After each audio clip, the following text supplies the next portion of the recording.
कवि तिमी हौ कविता आउन बस काखैमा सविता रहेछौ मजाकी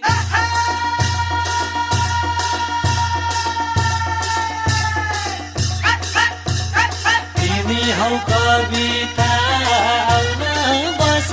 काखैमा सविता रहेछौ मजाकी रहेछौ मजाकी दिलको कुरा खोलेर भन्न